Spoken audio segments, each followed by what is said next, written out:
Halo, apa kabar semuanya? Sekarang kita ketemu lagi pada mata kuliah Hukum Internasional. Dan yang kali ini kita bahas adalah sejarah dari hukum internasional. Pada video ini saya akan menjelaskan secara singkat mengenai sejarah dari hukum internasional. Karena saya harapkan untuk mahasiswa atau para viewers lainnya yang ingin mendalami sejarah hukum internasional itu dapat kembali Anda simak pada literatur secara online ataupun juga secara offline. Baiklah, secara singkat akan saya jelaskan dan mungkin ini sebagai panduan untuk mempelajari lebih dalam.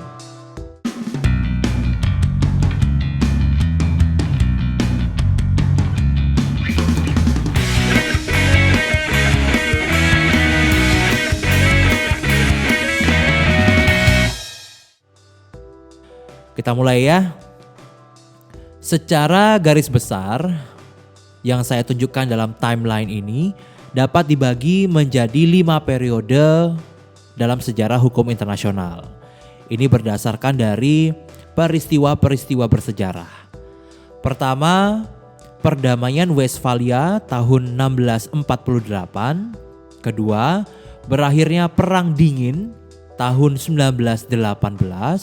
Kemudian berakhirnya Perang Dunia Kedua pada tahun 1945 dan akhirnya berakhir Perang Dingin di tahun 1990.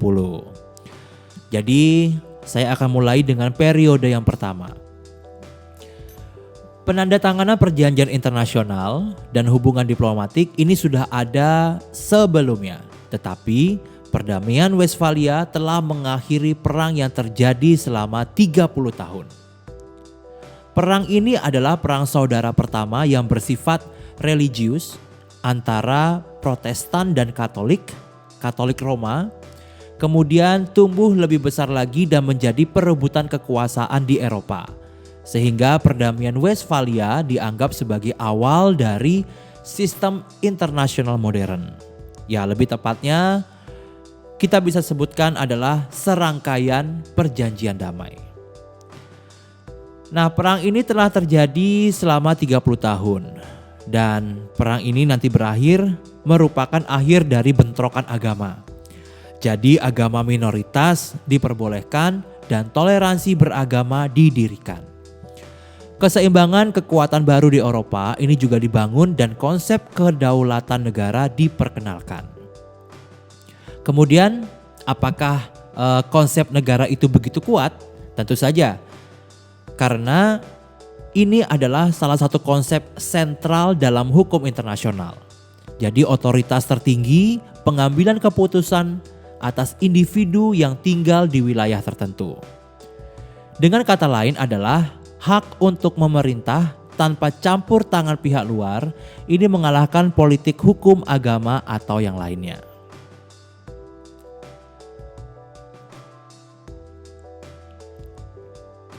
Kemudian kita kembali lagi ke timeline dan mari kita pertimbangkan untuk periode yang berikutnya. Apa saja feature dari periode tersebut?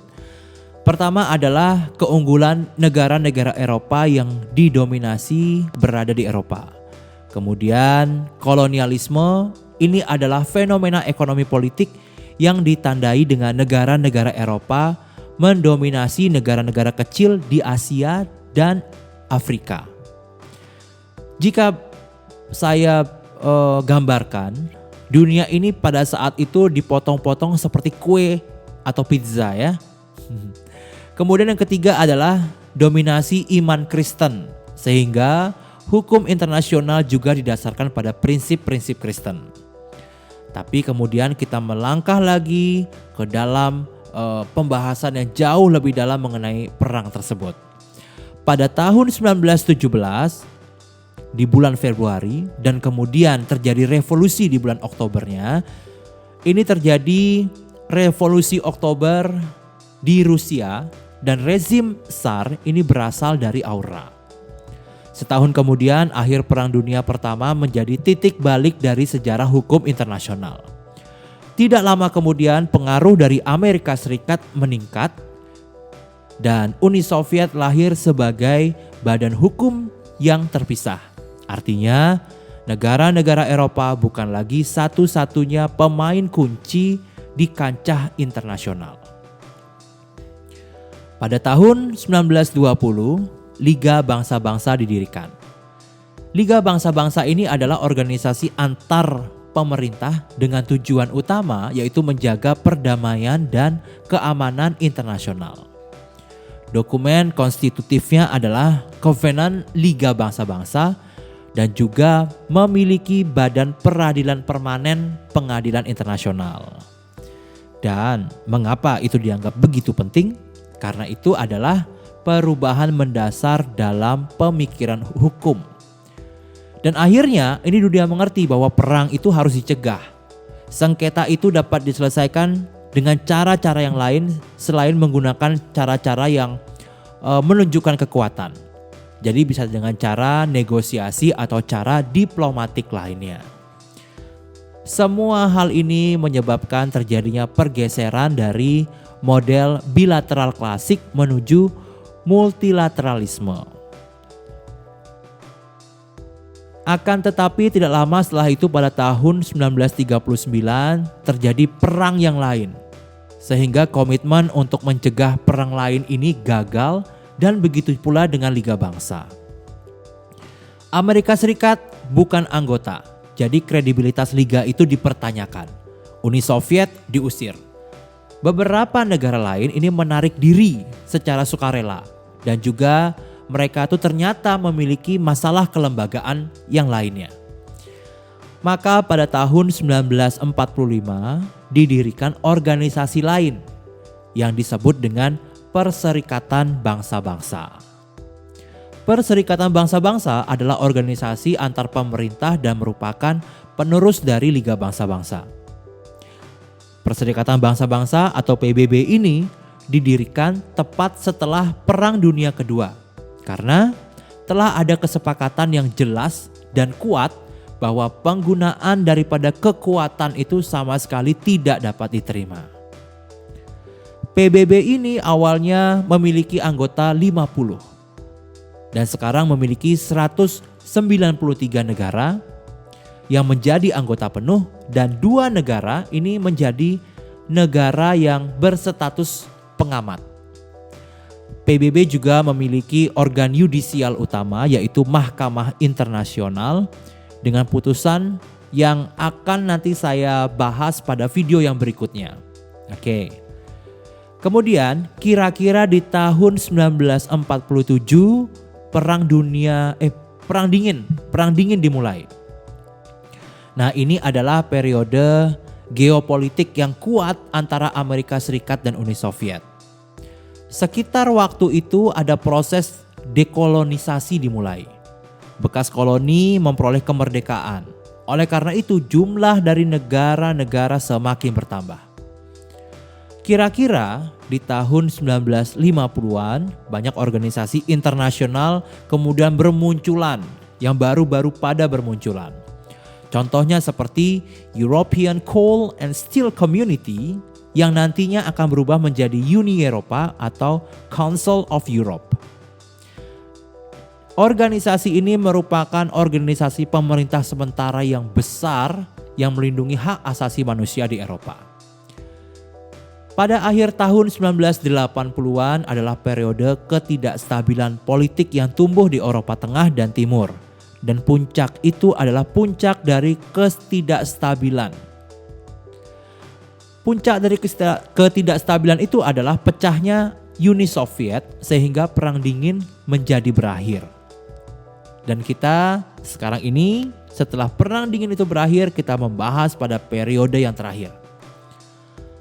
Dari akhir Perang Dingin sampai sekarang, rupanya hal ini ditandai dengan banyaknya aktor negara di mana organisasi internasional yaitu perusahaan bahkan individu ini memainkan peran yang sangat besar. Keseimbangan kekuatan telah berubah. Dunia tidak lagi bipolar. Sehingga banyak orang yang menganggap atau berdebat untuk membahas siapa sih yang paling kuat di antara negara-negara ini. Kemudian bilateralisme klasik ini diganti menjadi multilateralisme. diganti menjadi multilateralisme. Nah, ada juga tren regionalisasi. Masalah daerah ini sedang diselesaikan di tingkat daerah.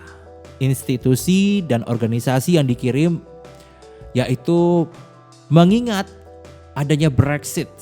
Misalnya, muncul masalah hukum baru seperti terorisme internasional, keamanan cyber, masalah lingkungan, apa saja. Akibatnya, cabang hukum baru muncul.